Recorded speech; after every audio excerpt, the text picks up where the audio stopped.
ሁሉም ነገር ይስተካከላል። ምንም የሚስተካከል ነገር የለም። አሁን እኮ የልጅ አባት ልትሆን ነው ጄሪ። እኔ በዚህ ሁኔታ እንዴት ነው አባት ልሆን የምችለው? ቆይ ማለት ነው ይሄ ደግሞ የአባት ፍቅር አይቶ ያላደገ ሰው በዛ ላይ እናቱን በሞታቱ ልጅ ለማሳደግ በቂ ነው ትያለሽ? እባክህ ህልሜን አታሳጣኝ። ህልምሽ ምንድን ነው? ያንተን ገንዘብና ሀብት መቆጣጠር። ንገሪኝ። አንተ ማግባት፣ ያንተ ሚስት መሆን። አሜን ቤሊ፣ አገባሻለሁ። ቤሌን አልከው? ቤሌን አልኩ እንዴ? ቤሌ ለማለት ፈልጌ እኮ ነው። ይሻላል ሰራላታለሁ። ቤሌ አለው ደህና። ይገርምሻል፣ አንድ ስጦታ ነበረኝ ላንቺ። ምንድን ነው? አንቺ ደግሞ የታለ ነው የሚባለው? አታስታውሽኝ? እኔ ግን በደንብ ነው ማስታወስሽ። በልጅነት አምሮኝ ስላየሁሽ ማለት። አዎ። ምን? ለምን መጣሽ? ሲፈን ባልጠበቀችውና ባልገመተችው መንገድ ጉድ ሆነች። ይኸውም ሜርሲ ባስቀመጠችው ካሜራ እሷም ራሷን አግኝተዋለች። ሜርሲ እንግዲህ ከዚህ በፊትም ብዙ ነገሮችን ስታከናውንና እንዲሁም ለወይዘሮ ሰማን እንቅፋት ስትሆንም ተመልክተናታል።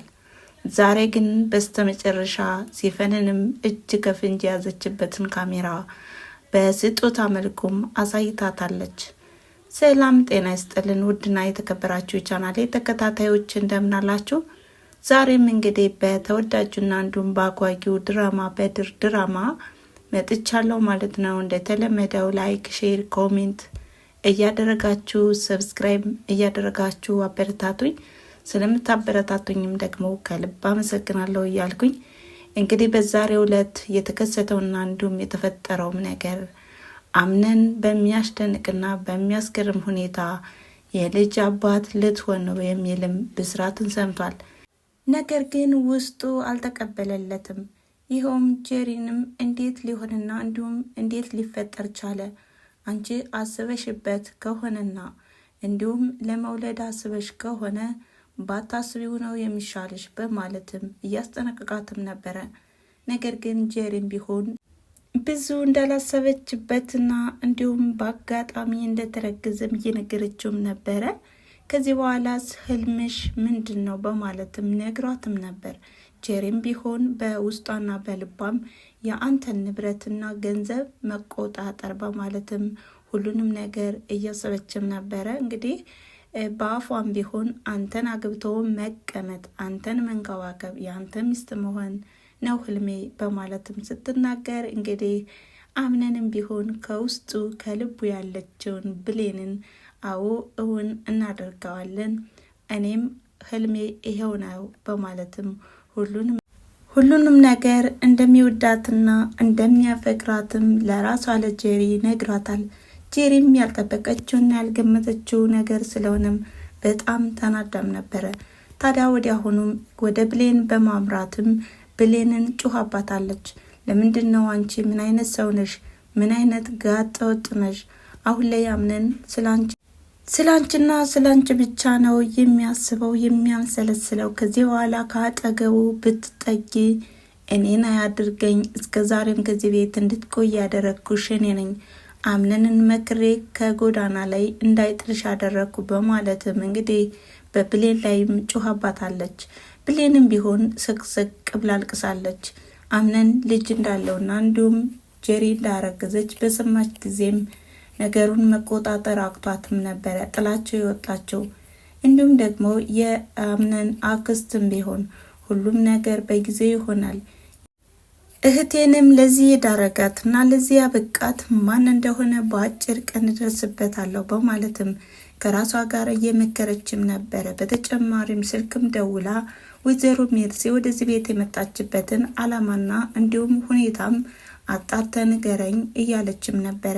ታዳም በዚህም አስመልክቶ ጄሪንም ቢሆን ወደ ወይዘሮ ሜርሲ ያለሽን ጓደኝነትም ብታቋርጭውና እንዲሁም ሁሉንም ነገር ከእሷ አርቀሽ ብትቀመጭ ይሻልሻል፣ ካልሆነ እኔን አያድርገኝ በማለትም አሳስባታለች። ታዲያም ጄሪም ቢሆን በወቅቱ በጣም ደንግጣለች።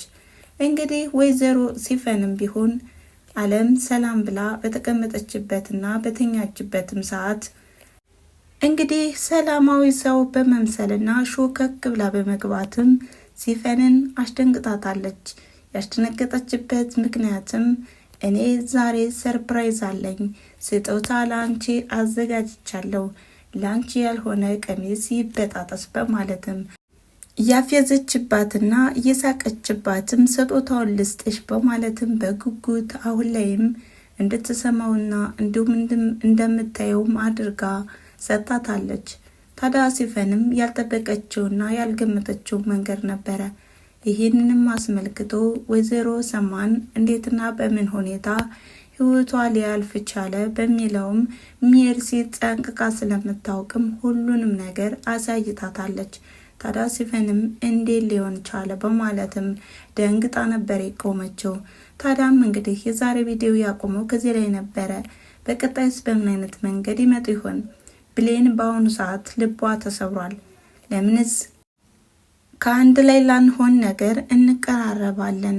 አምላኬ ሆይ ፈተናዬን አታብዘው እያለችም ወደ አምላኳ እየተማጸነችና እያለቀሰችም ነበረ። አምነንም እንግዲህ እንደሚወዳትና እንደሚያፈቅራትም እንግዲህ ከሁኔታው ከሚያደርጋቸው ነገሮች ሁሉ ይለይበታልና ብሌንንም እንዲሁ እኔ ጎዳሻለሁ አትከተኝ እያላትም ነበረ። ታዲያ ብሌንም ቢሆን ተረት መሳይ ያወራችለትና እንዲሁም የሚያጽናና ነገር እየነገረችም ነበረ። ይሄውም ሞት ከሌለ ፍቅር የለም፣ እንዲሁም ደግሞ ሁላችንም ከሞት አንቀርም በማለትም እያበረታችውና አጽናይ ቃልን እየደረደረችለትም ነበር። ታዲያ በዚህም አምነንም ቢሆን እየበረታ ይመስላል። ሌላኛው ወይዘሮ ዛራ ብሌንን እየመከረቻት ነው። አንቺ ለሰው እየኖርሽ ነው፣ አንቺ የምትወጂውና የምታፈቅሪውን ሰው አሳልፈሽ ሰጥተሻል። ስለዚህ ሳይረፍድ እወቂበት በማለትም ሁሉንም ነገር እንደምታሳካውና ወደፊትም አምነንን ባለቤቷ አድርጋ እንደምትኖር ብትመክራትም ነገር ግን ብሌንም ቢሆን የማያውቀው ሕፃንም መጎዳት የለበትም። አሁን ላይ እኔ ራስ ወዳድ መሆን የለብኝም።